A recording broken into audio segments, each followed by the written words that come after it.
Stan, you're not listening to me. I want those fancy boy Spanoses out. I want their family out. I want the Chargers out. I want them playing at the park so no one can see them play.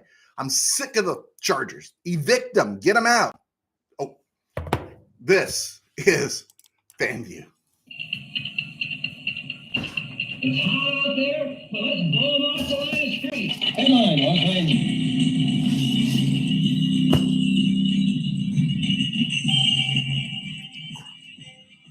Live from the studios of the RamCave in the home of the Camellias, I'm Joe Tarosian, and this is RamView, the October 23rd, 2024 edition, brought to you by Kistler Law Firm. Injured in an auto accident? Need help? Got questions? Call Kistler Law at 661-206-6990. And check out KistlerLawFirm.com. That's one word, KistlerLawFirm.com. Kistler Law, they've been fighting for you since 92. And by Temple City Auto Repair. Having some auto issues, get yourself some John and Henry at TempleCityAutoRepair.com. And of course, by Bench the app. Never get a goose egg, never get a zero, never have an open spot in your starting lineup of your fantasy football team again. Download Bench the app and they'll handle the rest. All right. Talking to my friend Stan Kroenke a few minutes ago, you might have saw some of that. The Chargers are bad roommates. They're just a bad roommate. They're the bad roommate you get stuck with, right? You know, because there's the responsible one that pays the bills, cleans the house, shops for the supplies, right? Collects the money to make sure all the bills are paid, doing all the grown-up stuff. And then when you ask that person when you're going out town just to take out the trash, hey, man, just remember to take out the trash. That's all you got to do. You come home and find out they couldn't even take out the trash. The Chargers are living at SoFi, and they couldn't do the Rams one blanking favor, take out the trash, beat the Cardinals. Instead, they got shoved around by Arizona, and the Bolts were supposed to be the new tough guy team.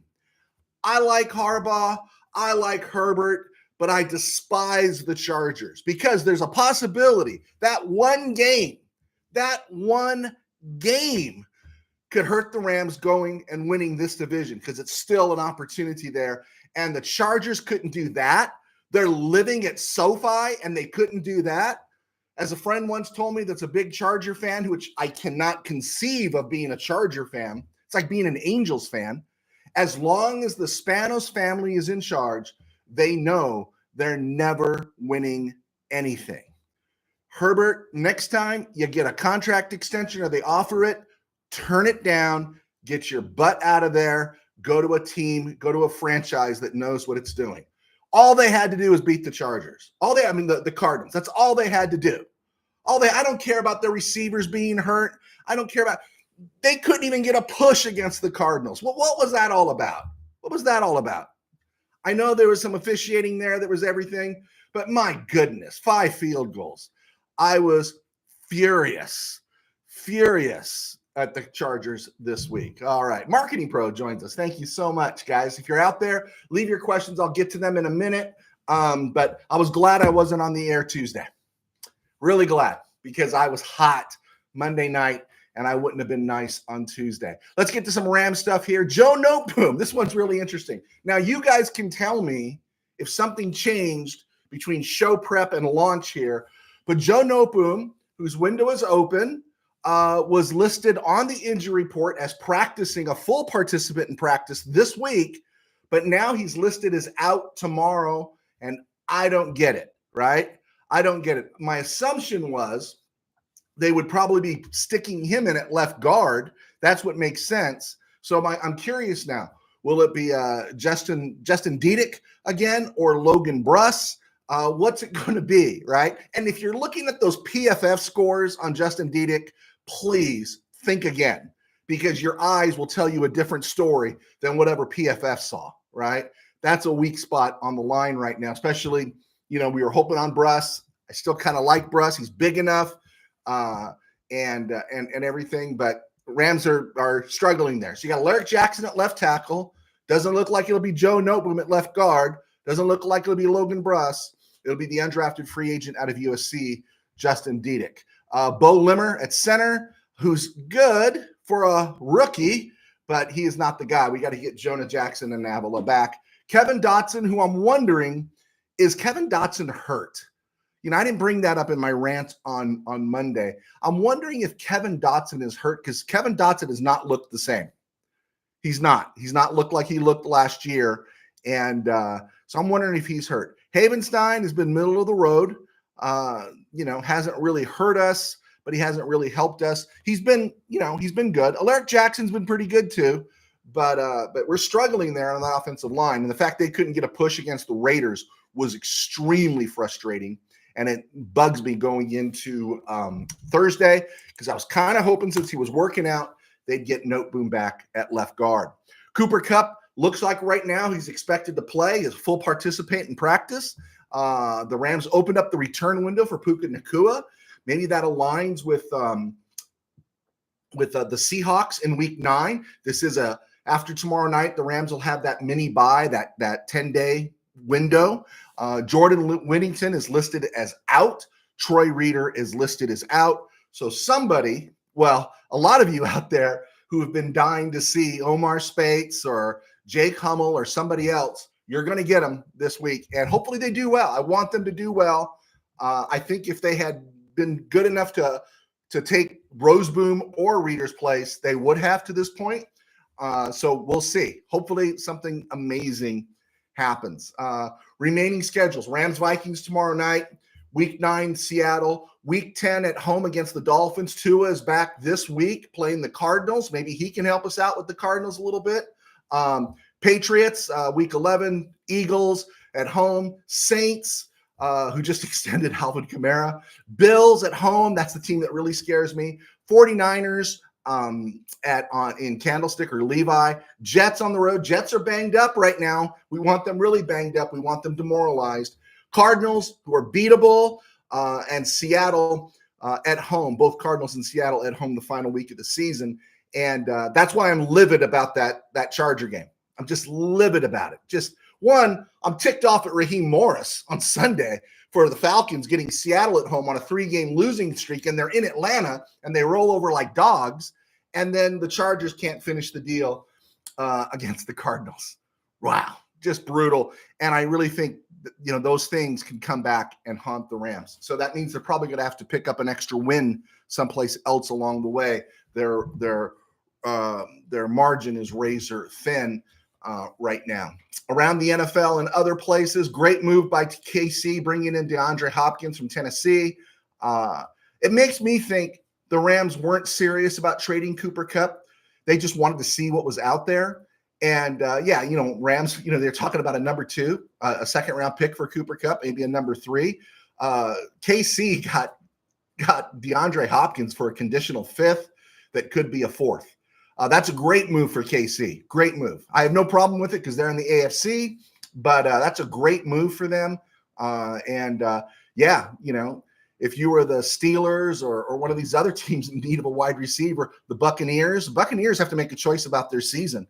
They're going to have to make a move. And so I would think if he plays well tomorrow, if the Rams win tomorrow, all the trade talk's not going to happen. Of course, I think everyone blew that whole Stafford to Minnesota trade talk was not happening. I like to think of it as a psyop that the Rams started just to get Sam Darnold all discombobulated before coming in tomorrow night. Other news, the Raiders signed Desmond Ridder. That'll save everything. Tua is back this week against the Cardinals. We hope he does well. I hope he stays healthy. But here's my thing about Tua coming back is I don't want to hear the outcry when he does get his bell rung again, right? He is going to get hit again. And let's just remember the latest narrative that came from the KBM was, hey, nobody should be telling Tua what to do. But we know what's going to happen. He's going to get racked at some point, and then the KBM is going to come out and say, boy, this guy needs to, who let him play? And they're going to want to go after the doctors. Just remember the narrative right after, I think the day after Tua went down against Buffalo, it was pretty obvious. Dude needs to make some hard decisions about his career. It keeps happening, right? And I think he should have retired myself, taken his dough and gone. I understand he wants to play, but the KBM got all high and mighty and was saying everyone who's saying that has no right to tell Tua what to do. But we know what they're going to do. when he fences again at some point, hopefully never, but if he does, they're going to go right back in there and blame somebody, right? They're going to blame Mike McDaniel. They're going to blame the Miami Dolphins. They're going to blame the doctors. They're going to blame the NFL. They're going to blame Trump, right? They're going to blame somebody. But until that happens, I wish Tua well.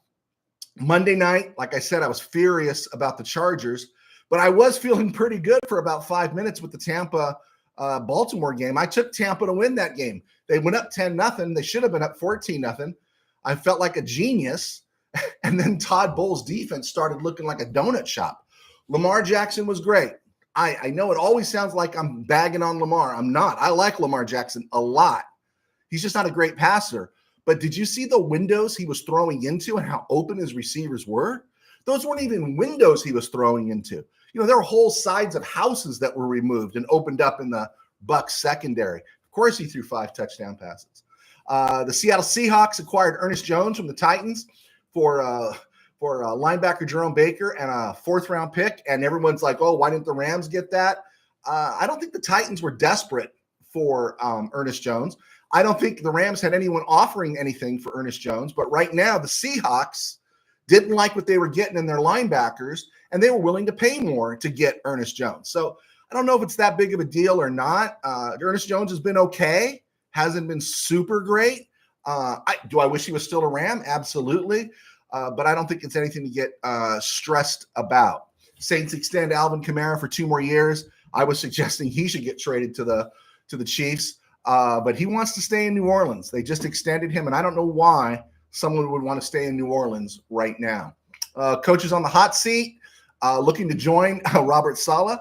Nick Sirianni, he's not playing the Giants this week. He's playing Cincy, and they should lose to Cincy. The question is how bad, and then what will the fallout be? Doug Peterson this week is who is that? Jacksonville gets the Packers.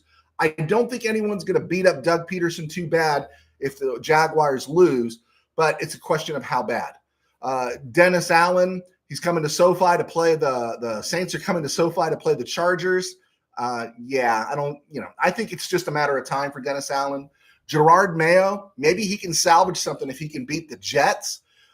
If Gerard Mayo wants to do the Rams a favor, just beat up the Jets a little bit more. And before we go to commercial, I posted on social media today. I didn't post on this site. I am not a Dodger fan. I grew up a Dodger fan. I disowned the Dodgers after the Time Warner deal blocked out 75% of the fan base in 2014, 2015. I went to my second team, which was the Mets. You see me wear Mets gear. I've answered questions here. But last night, Fernando passed away, Fernando Valenzuela.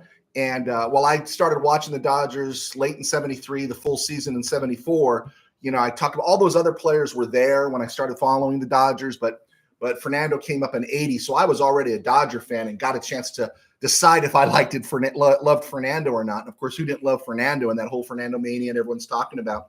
I just loved Fernando. And so I was really sad that he passed away. In fact, in my early years, after he retired, his time came for eligibility for the Hall of Fame, and there was a group pushing, and they were trying to get people to interview him. And I was still in fanboy stage. I really was. I could interview anybody. I've interviewed George Gervin. I've spoken to John Wooden. I've had people I've spoken to, right? People I've met. But I was still a fanboy of Fernando. I talked to my boss, and I said, I'm feeling like I really couldn't do this without gushing at Fernando. And my boss said, I don't think you should do it, Joe. And so I didn't do it. And I wish I had, but I think it was the right thing to do at the time. But yeah, so Fernando passed away and it kind of messed you up. So I'm going back to the Dodgers out of respect for Fernando. We go home when a loved one passes. I'm going to go back to the Dodgers for 7 games.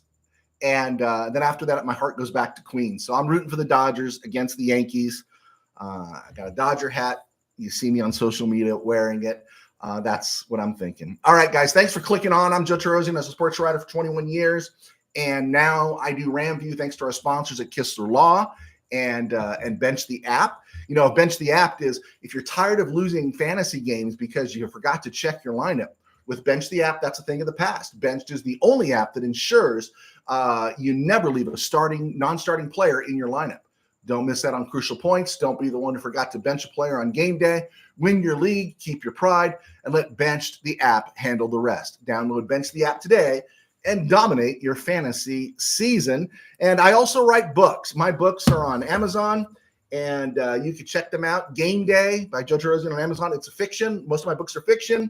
It's a fictional account of the Rams-Packers playing the NFC Championship game, selling pretty well right now. So if you want to check that out, I'd really appreciate it. We don't have a Patreon. We don't hide behind a paywall.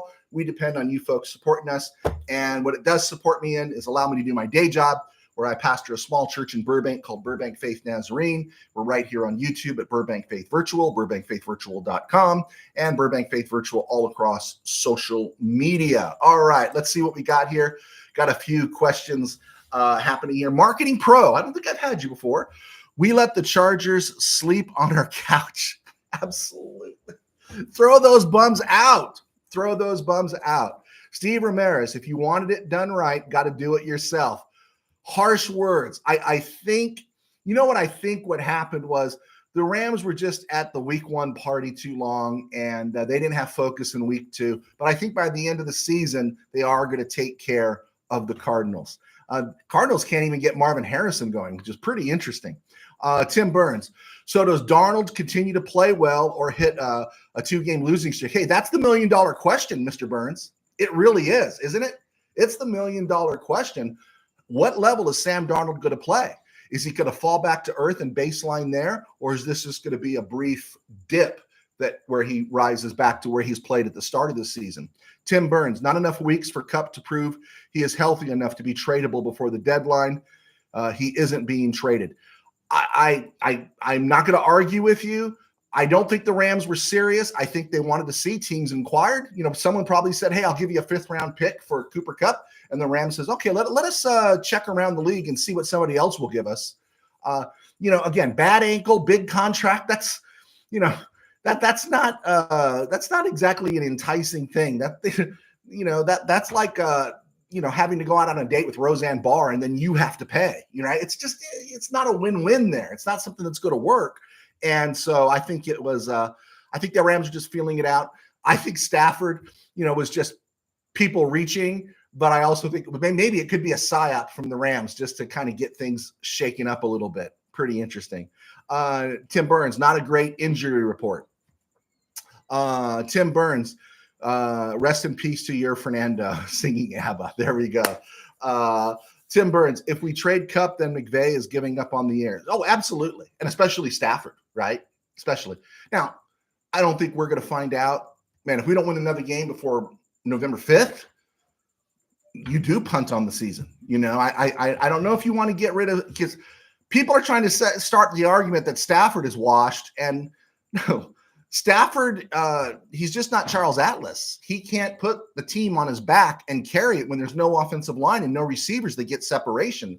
As long as Stafford is in the house, the Rams are contending. There we go. Okay. Steve Ramirez, speaking about Monday night, Baker being Baker. I was sucked in, man. Starting to believe. He's like one level above Darnold, right? Tim Burns, to a better demand, all-pro lineman or hanging up before he is drooling in a rest home. That's a brutal image, but, I agree with you.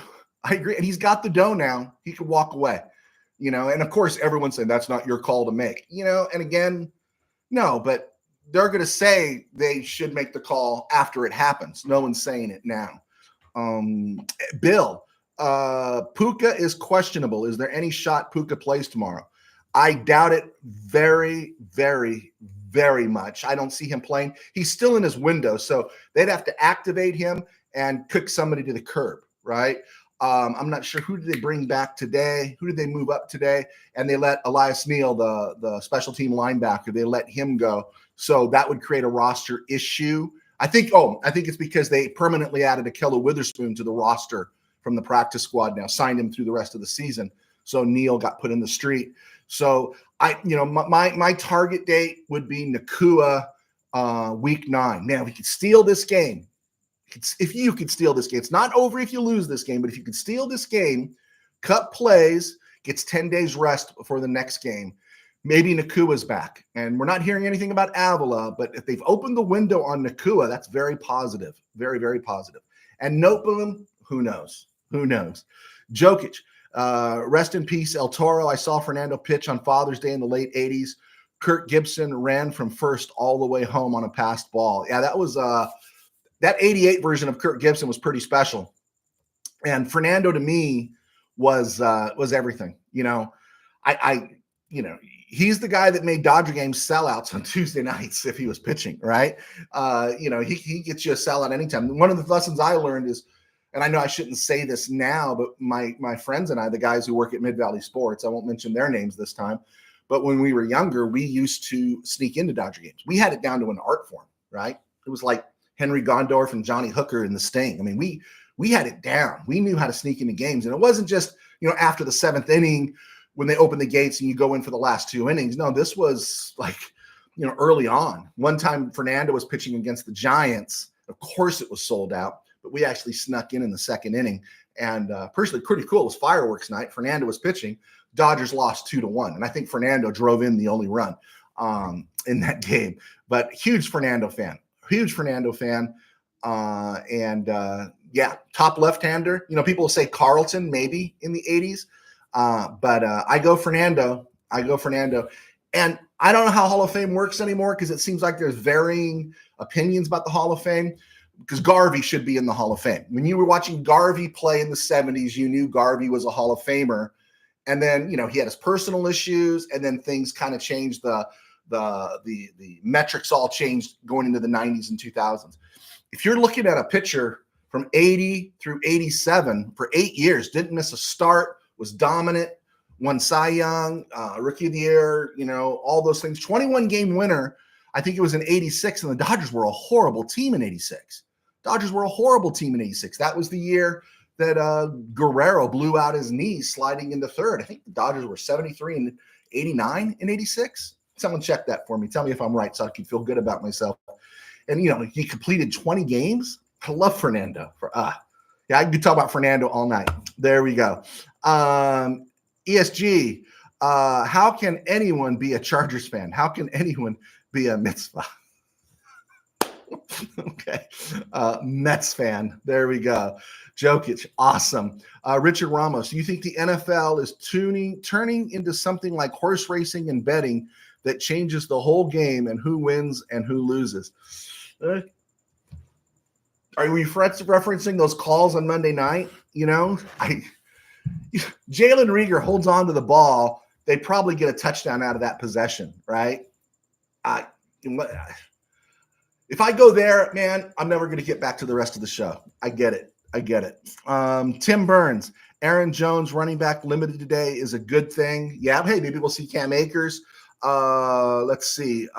Tim Burns, OJ claimed Pedro Guerrero is a coke dealer, said the killer. Yeah. I loved Pedro Guerrero. I know they said he turned into a prima donna. At first, he was this great guy. He was Pete, and everybody loved him. And then he turned into a prima donna. But you know what? I hated John Tudor. John Tudor wins the lottery. Guerrero goes to the Cardinals in 88. Tudor comes to an eventual World Series champion, and in the first interview, he says his heart is still in St. Louis. Tudor was a bum, right? Irony of irony, when Fernando threw the no-hitter, the sombrero to the sky, the Cardinal that hit into the double play, I think it was Guerrero. I believe it was Guerrero that did that. Anyway, I got to do FanView, right? We got to start doing FanView and not just RamView. And there we go. Okay, let's see. College football report. I'll get to that maybe at the end of the show or on Friday. Rams Vikings. Of course, the Rams do need to win this game. They need to win all their games because the Chargers aren't doing them any favors. But will they win this game, right? Not if they play the way they did on Sunday, right? Especially not if the offense played the way it did on Sunday. They can lose and still stay alive in the West. They just need to escape without injuries. They can go to Seattle, maybe get Nakua back and have Kupp in the lineup at the same time. The Giants won in Seattle. And maybe if they lose this week, they can get back to 3-5 in week 9 with wins against both Frisco and Seattle on their resume. So something to think about.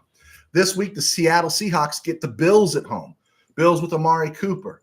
Josh Allen hasn't thrown a pick. They're playing some good football right now. We need the Bills and Taylor Rapp to do us a favor. The 49ers get the Cowboys at home. Now the 49ers are banged up. How much energy is Deebo Samuel going to have with the pneumonia or pneumonia-like symptoms going to the hospital? Ayuk is gone, but he wasn't doing that much. Juwan Jennings has a hip thing. Where's McCaffrey in terms of his timetable? Any other team going in, I might give them a shot, but it's the Cowboys who are as much a tire fire at their own doing than the 49ers are, right? So I could see the Seahawks by next week going to 4-4, losing to the Bills. I could see the 49ers improving to 4-4 by getting the Cowboys, because the Cowboys are a nightmare. And maybe McCarthy gets kiffined in the Bay Area. And honestly, if I'm McCarthy and I hear the way Jerry Jones is talking, I think I just want to get out of Dodge. I think I'm just sick of this, right? He doesn't need this. He's a proven coach, and they've given him a garbage team because you keep signing Dak Prescott to 61 rocks, right? You signed CeeDee Lamb when you should have traded him. And now they're going to give a fat contract to Micah Parsons. What a joke. What a joke. Okay, so 49ers will likely be 4-4. We'll hope the Seahawks are going to be 4-4. Cardinals go to Miami with Tua back. I'd love to see Miami do us a solid and knock the Cardinals to 3-5. Because if they don't, we're still going to be, in some serious heat here, 2 games out. If the Cardinals win, they're 4-4. 49ers will be 4-4. Seahawks will be 4-4 if they lose. And the Rams are going to be 2-5, right? The Rams are going to be 2-5. And then you're going to be 2 games out. The Chargers stiffed us. Those bums. Throw those bums out, Mr. Kroenke. Throw them out. Again, I always like a reminder here. I did bring up Dalvin Tomlinson as a possible defensive tackle with the Browns. Maybe fetch him for a 4th or 5th. That was Youngblood on Rams Rule. He suggested that what the price would be. And, of course, we all knew that my suggestion for Dexter Lawrence would be more. And plus Dexter Lawrence from the Giants, you don't know what the Giants are thinking. He's elite. But after next year, he's a free agent. They're paying him 24 rocks this year. Next year, they're paying him 24 rocks. And for 1 year, I would dance with the Rams with that because it fits our Super Bowl window. But Rams have a full complement of picks. They really need a run stuffer. What was it? I quoted Bud Carson last show, and then everyone else on Rams Rule, when I posted it, they described Bud Carson's famous line is that the Rams need a toilet clogger. And I had never heard that line before, but that's what the Rams need. They need a toilet clogger on that defensive front, right? Very much so. So the takeaway from the Vikings is they're pretty good in the trenches on both sides of the ball, but they're not invulnerable.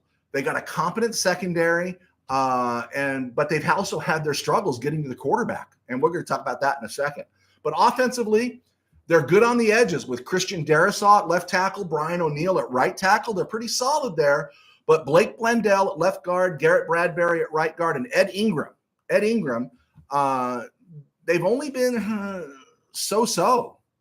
Even Ingram, he's got Bruss numbers. He's grading 71 out of 79 guards in the league. So they're a little bit soft and a little bit vulnerable in the middle. Does that sound like a defense that we know? Pretty good on the edges, but vulnerable up the middle. So something's got to give there. Of course, Justin Jefferson and Addison, they're trouble. Johnny Munt is their starting tight end, the former Ram, UDFA 2017 out of Oregon State, played 5 years for the Rams.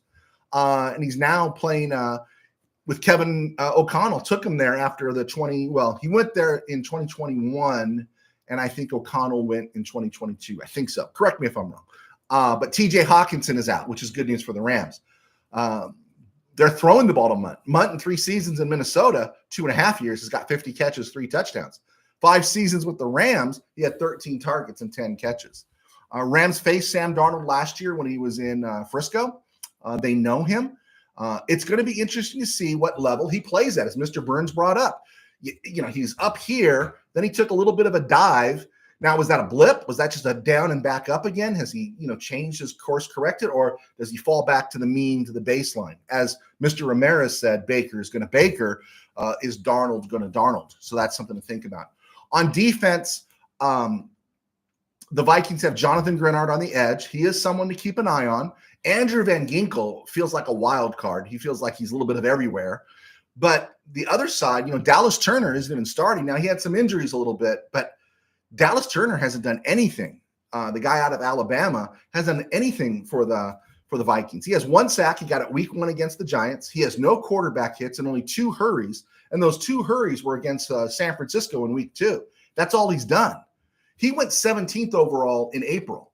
The Rams got Jared Verse, who technically is only listed with 1 sack, but we know how many has he been robbed of this year with a Trey White holding call. But he's got 1 sack, but several, if not close calls taken away. He's got 9 hits and 17 hurries, and Verse was taken at 19, 2 picks behind Dallas Turner.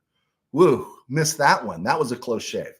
Vikings got Harrison Smith at safety. He's in his 13th year. He's doing that Bobby Bryant, Paul Krause thing where they just play forever in that Minnesota secondary. If Kupp is playing and running his routes the way he can, right, trying to figure out what the Rams could do, he frees things up for Demarcus Robinson and Tutu Atwell. Demarcus is not a number 1 receiver. Neither is Tutu. But Kupp, if he can move, if he can run, he has to be treated like a number 1 receiver. He hasn't lost his hands, right? The fighter loses his legs, but he never loses his punch, right? The aging fighter. Kupp is not going to lose his hands.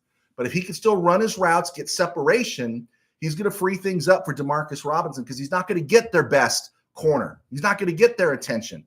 And that's what Robinson is. He's a 3 receiver. Kind of so is Atwell.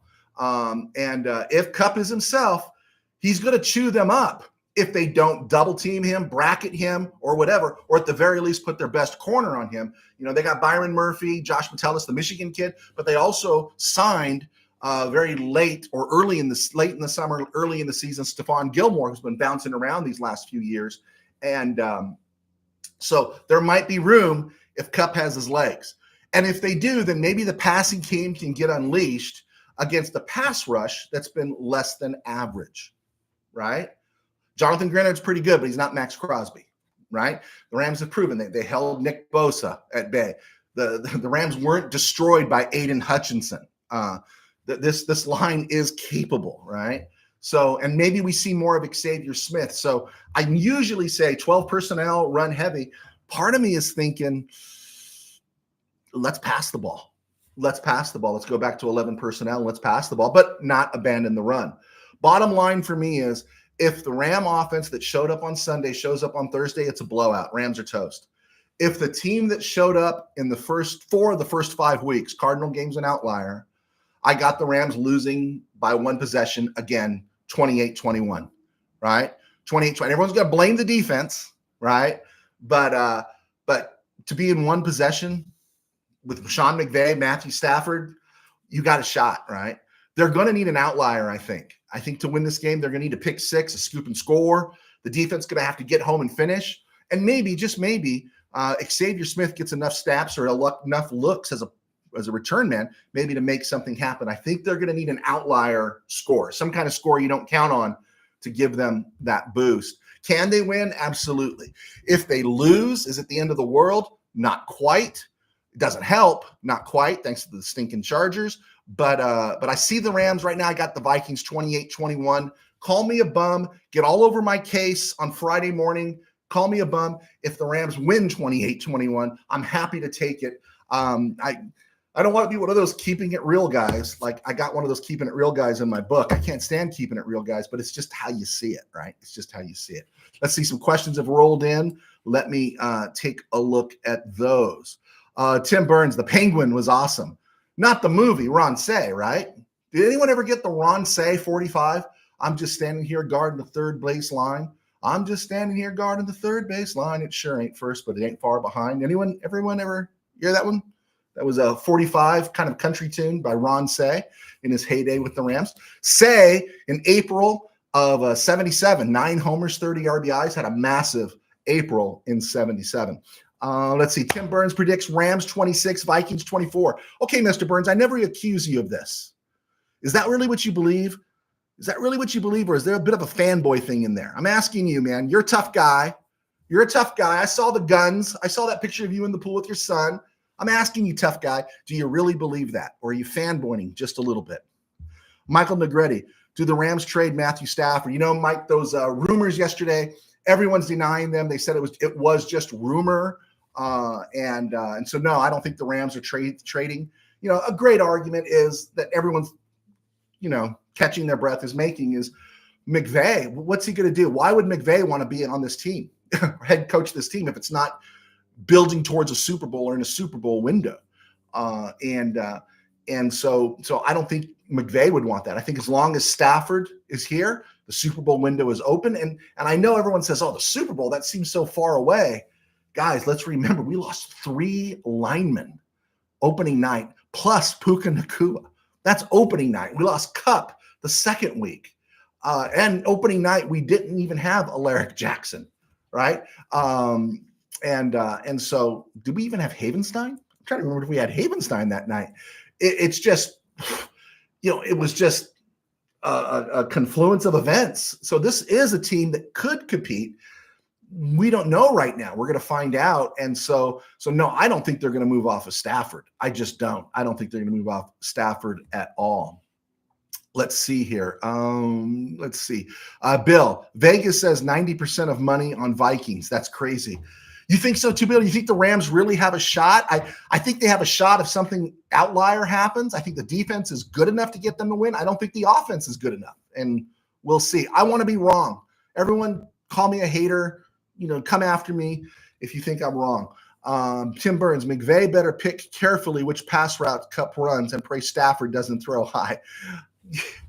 Yeah, again, that goes back to, can they keep a team that doesn't have a great pass rush from getting in the backfield? You know, because sometimes you just never know. You never know with this offensive line. They are good enough against some teams. And then last week against the Raiders, they were terrible. And I don't care what the PFF score says. You saw it. Did you think the Rams offensive line was good last week? I didn't think the Rams offensive line was good last week. Tim Burns has a different thought. Run 35 to 40 times and eat clock, and the Rams can keep it close. That's one approach. I think the Vikings are pretty good stuffing the run. I think it's easier for offensive lines to run the ball than pass protect, but the Vikings don't have a great pass rush. It's good. It's okay. But man, I'm just put off by what I saw last week. And it's going to be the same offensive line because Noteboom's not going to be back. It doesn't look like it. So it's either Diedick or Logan Bruss at left guard. Kevin Dotson's not playing well. Bo Limmer is playing nice for a 6th-round pick, and maybe in 4 years or 2 years he's up to Coleman Shelton status.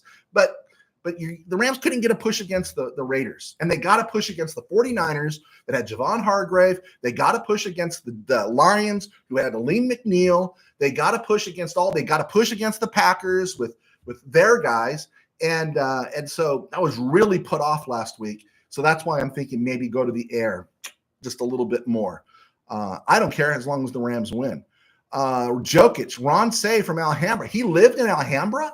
I know he's from the state of Washington. Ron Say lived in Alhambra. I knew Kenny Landreau, when he was with the Dodgers, lived in Alhambra. I remember we were leaving the stadium once, and he's out there sucking brews by his car. That's when everything was wide open. And there's Kenny Landreau by his car talking to some friends, and he was sucking back a brew. I heard he lived in Alhambra. Micah Gutierrez, excited to go to the game tomorrow. I think Spates will start and have a big day. Spates or Hummel, Micah Gutierrez, you're going to the game. Okay, we need pictures. We need all that good stuff. You got to send it to us. Let us know how much you're paying for parking there. Steve Ramirez, he remembers the 45 from Ron Say, third base bag and one game at a time. On the flip side, wasn't it called long ball records? Long ball records. I'm just standing here guarding the third base line or third base bag. Sure ain't first, but it ain't far behind. Yeah, I remember that. Tommy Huxley, Vikings by two scores unless you force Doo-Doo Darnold into 2 picks, and LA by 3. Okay. Huxley, you kind of reflect my opinion. I used to hate the Vikings. Now I'm somewhat indifferent. Rams have won in Minnesota in recent years. It's not like going to Bloomington and facing all that stuff. And honestly, I felt like they cheated. I felt like the NFL cheated. I thought the Rams got jobbed so many times in that old Metropolitan Stadium and stuff. But the Vikings, like I've made this argument for the last 3 years on here. Viking ownership at some point decided they wanted to host Super Bowls and not go to Super Bowls, and they built indoor stadiums. And I know everyone digs that stadium, and it gets loud, and you got the skull crowd, and you got them blowing the horn and all that kind of stuff. How many Super Bowls? How many Super Bowls? Use that weather. Use that weather, and instead they went inside. Foolish mistake. Same thing for the Lions. Foolish mistake over the years. Now it's working for the Lions, but use that weather to your advantage. Buffalo had an advantage going to 4 Super Bowls in the early 90s. So I hated the Vikings, but now because they just haven't snuffed us out at a key time, I don't hate them. And I probably won't have a lingering hate against them tomorrow unless they take a cheap shot at somebody. But yeah, I view the Vikings and Rams like I view the Dodgers and Reds now. No one remembers that the Reds and Dodgers had a massive rivalry. Tim Burns. Oh, it comes down to which Darnold shows, but I have already called this one a homer pick. Okay. All right. So you're being honest here. There we go. Let's see here. Tommy Huxley. No, you are a very realistic fan. Thank you, Mr. Huxley. I appreciate it. Manuel Vasquez, secondary looking better with Witherspoon. Absolutely. And Darius Williams. Yes, sir. So if they have a good game, Rams can absolutely win. Secondary is looking better. It is. You notice that they're bringing Cam Curl down more now with Quentin Lake on the back porch. And Quentin Lake, we love Quentin Lake. You say Quentin Lake, I say yes. How high? And they're bringing Cam Curl down closer. I think he's I think that fits him better, bringing back down closer to the box, letting him blitz. And Darius Williams and Akilla Witherspoon. That was the argument on Wednesday. We were asking, how on earth can Akilla Witherspoon just be rotting on the sidelines or rotting unemployed somewhere? First, the Rams were, barring injuries and Trey White's flame out, they weren't bringing him back, but the whole NFL had a shot at Akilla Witherspoon. And he's come in, and we know first half of last season, he was Pro Bowler. Second half of last season, he faded a little bit, but he gave the Rams a great season in 2023. And he's playing well. He's playing significant snaps for a guy that was on the street 2 weeks ago or a month ago, right? So, yeah, him and Darius Williams and Kobe Durant. Did he get NFC Defensive Player of the Week or something like that? So that's looking better. I'm not going to argue. I think that's a great point there, Mr. Vasquez. Micah Gutierrez, deal. We paid $100 for the casino parking.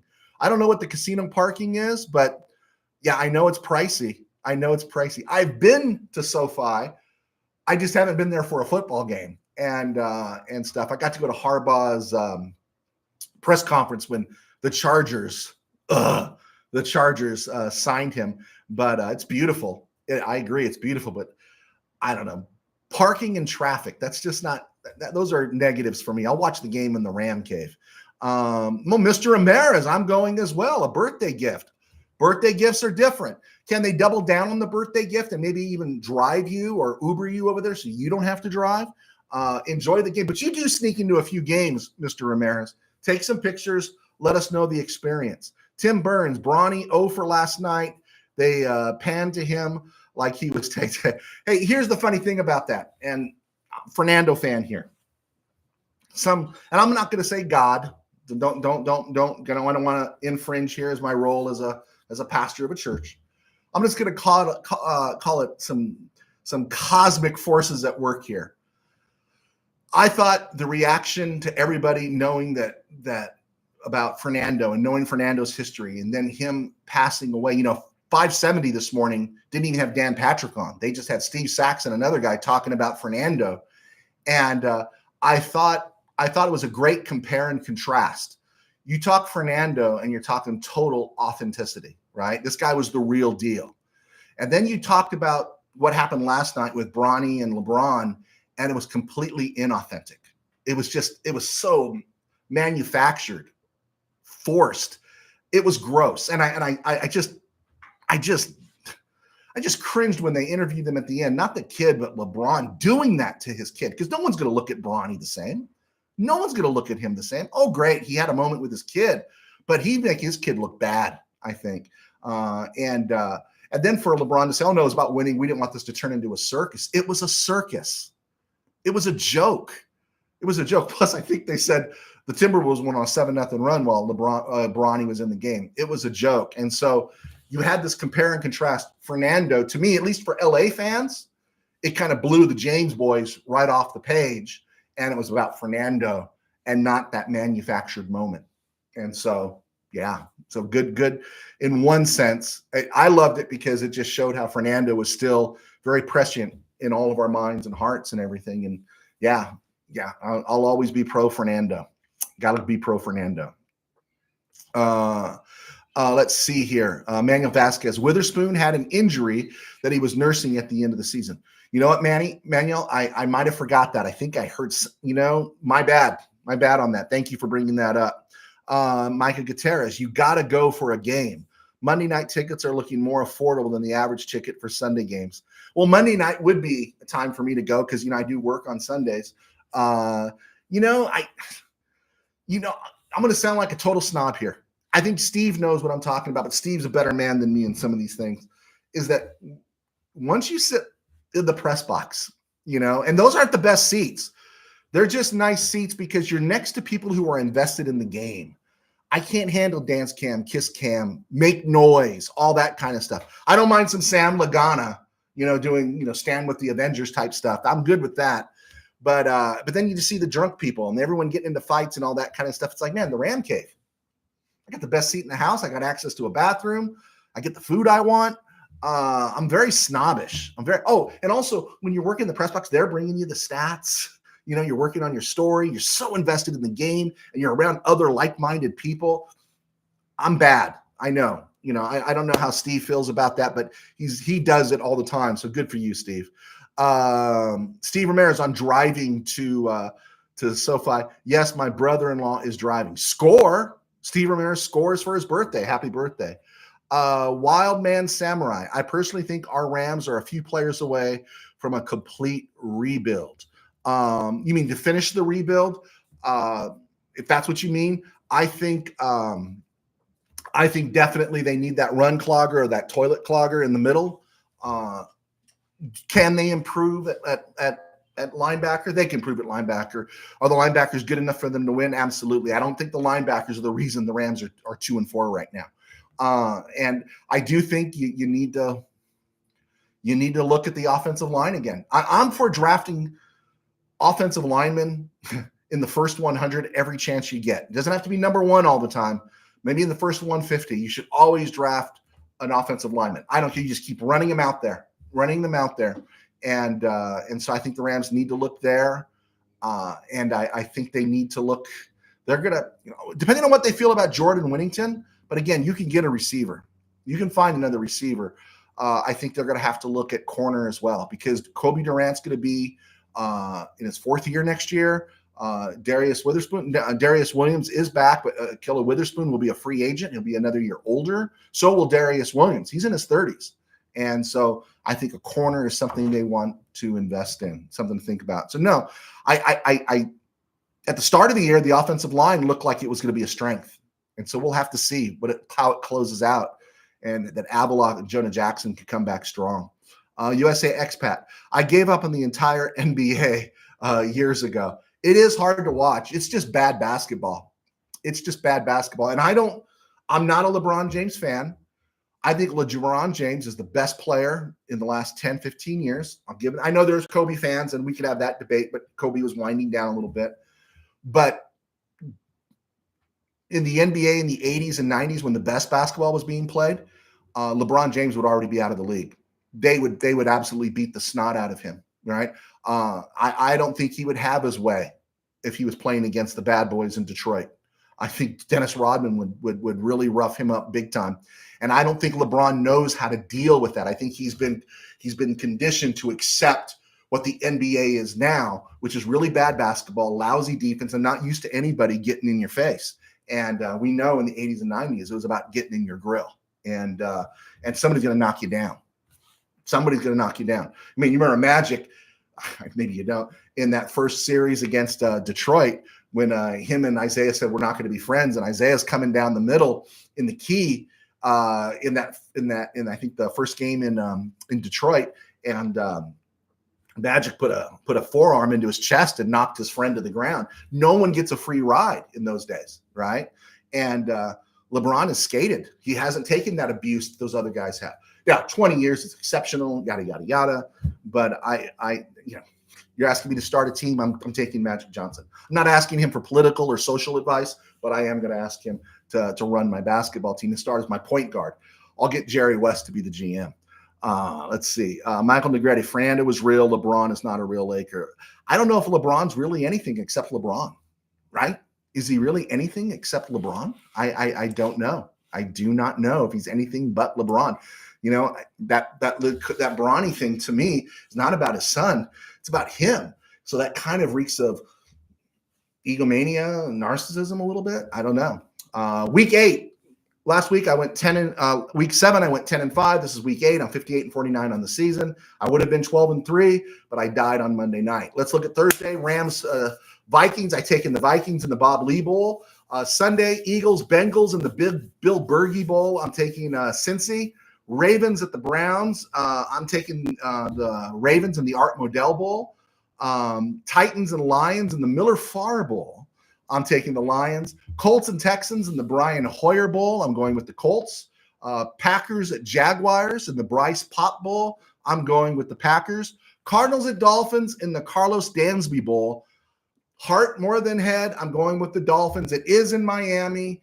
I think the Chargers let the Cardinals off the hook, and I think everyone's going to be inspired by Tua coming back. Jets Patriots in the Bill Parcells Bowl. I got to go with the Jets. I'm hoping the Patriots inflict some pain and more damage on them. Everyone's banged up over there with the Jets, and that just helps the Rams as that game approaches. Falcons and Buccaneers in the Warwick Dunn Bowl. I'm going Falcons. Right now, as of right now, Baker Mayfield has nobody to throw to. Chris Godwin had that ugly injury, and Raheem's going to go back to Tampa Bay as a head coach of the Falcons and win on his former stomping grounds. Saints, Chargers in the West Chandler Bowl. I'm not picking because I think I have any feelings for them. I want them thrown out. I want them homeless. I want to go to the park and spit on their equipment. But I think the Chargers beat the Saints in the West Chandler Bowl. Bills, Seahawks in the Marshawn Lynch Bowl. I'm going with the Bills. I'm going with the Bills in that game because I have to. Panthers at Broncos in the Super Bowl Replay Bowl. I'm going Broncos, and I think Panthers in a world of hurt. Dave Canales, man, I don't know. I'm not saying he's a bad coach. He's going to get another year. But, man, someone needs to be held responsible. Who wanted Bryce Young?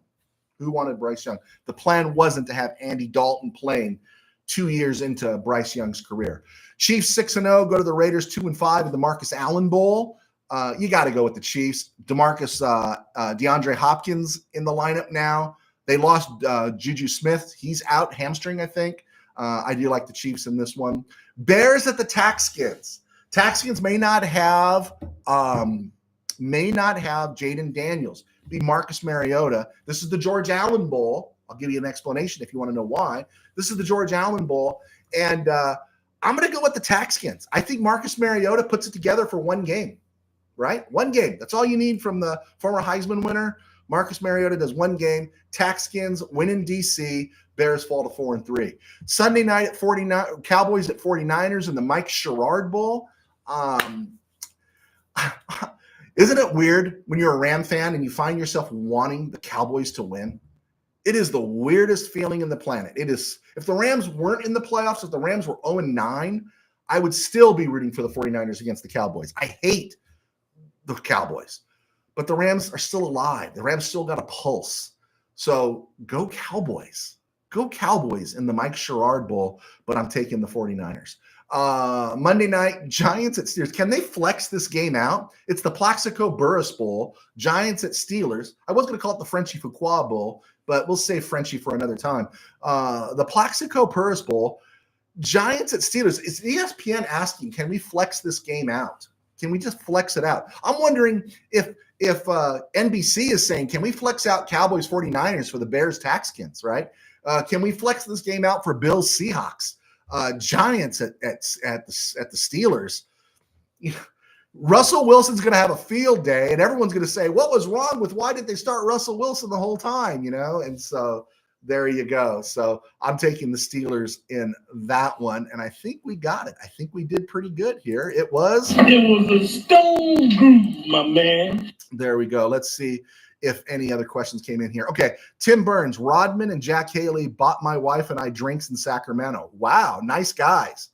I delivered Alhambra water to his ex-wife. Really? Wow. All right, good for you. There is something more to Rodman that I don't think people know. I think he's got issues, but I've always thought there was something else there going on with him. Tim Burns, Giants are exactly who Pitt would lose to. Would Steeler fan Rob say that at home?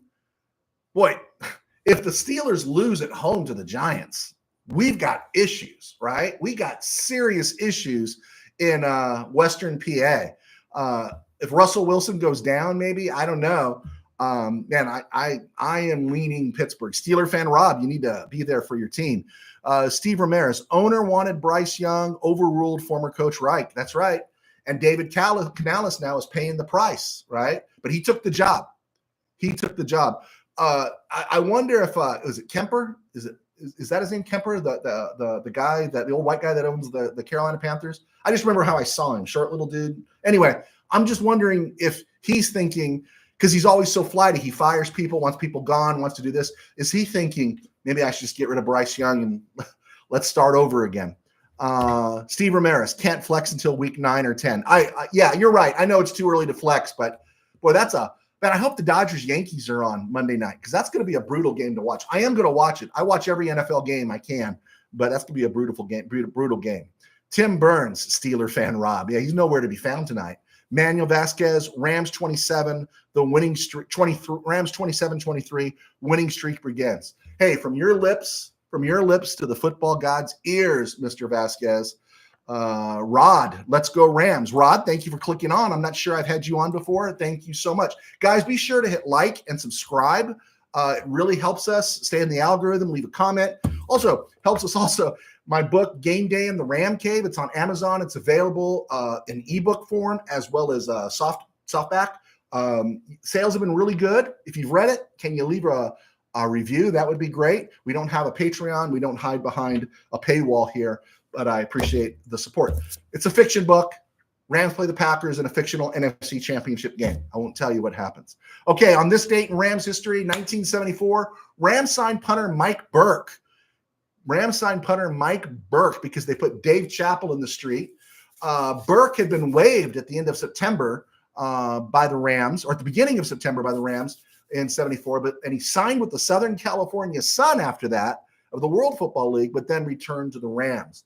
On this date in 2013, Sam Bradford goes on the IR with a torn ACL, and that was the beginning of his decline with the Rams. They signed Austin Davis and Brady Quinn after that loss, after Bradford went out. Excuse me. There we go.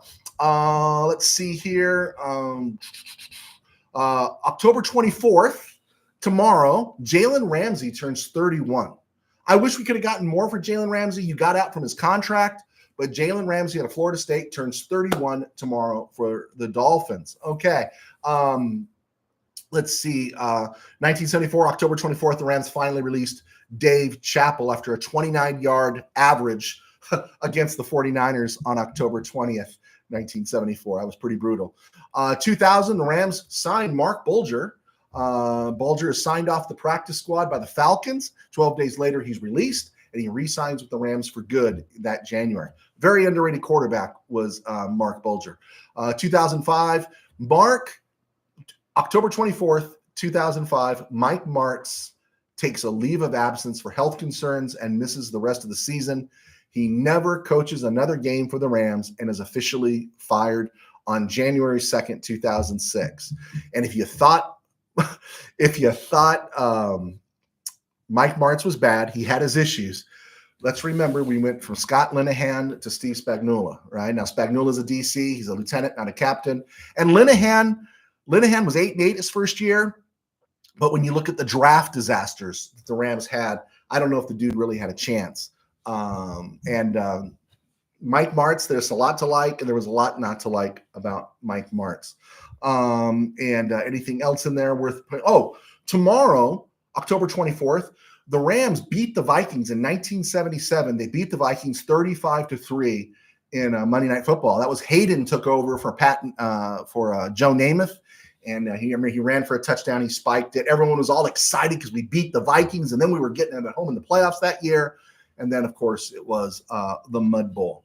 All right. And then on October 24th, 2021, Rams beat the Lions. They had come back to town, or Jared Goff had come back to town. Remember, Jalen Ramsey got a pick at the goal line to kind of secure the win there against the Lions. All right. We have hit the 1 hour mark. My window is usually 50 minutes.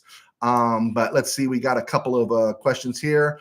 Rod, you think the Rams turn this around?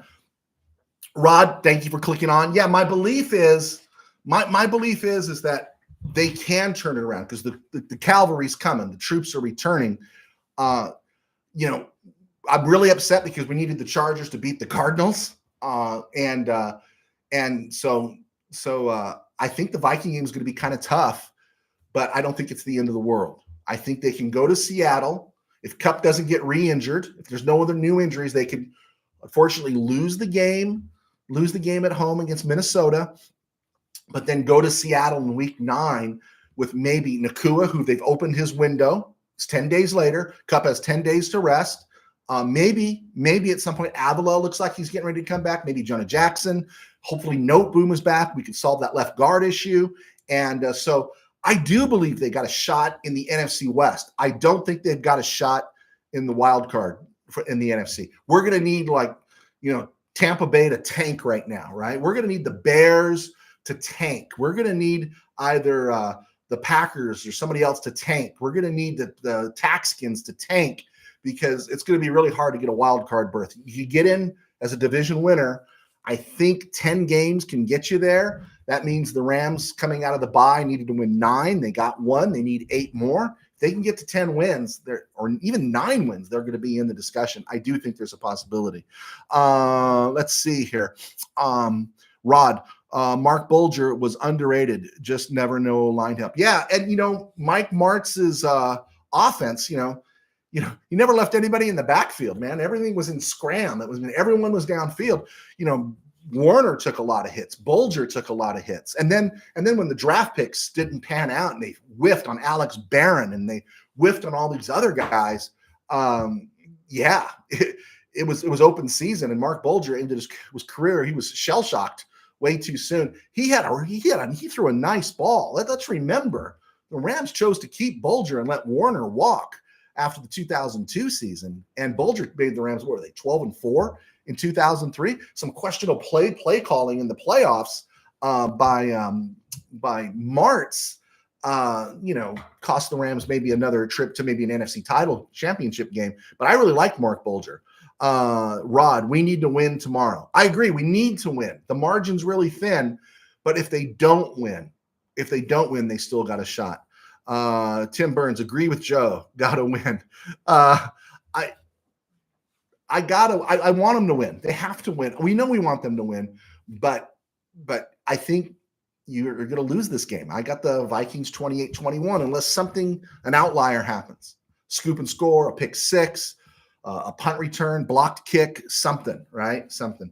Rod, Bulger did throw a nice pass for sure. Yeah, and he was a quick decision maker, which was something that was really important in that system with kind of the remnant of the greatest show on turf era. All right. I think we got it. We went an hour. Oh, man.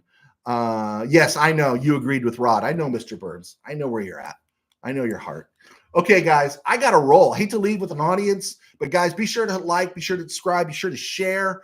Love rapping with you. You're the best part of the show. And shoot me any ideas you have. My email's on there. God bless. Take care. By game day in the RamCave. And we will see you on Friday.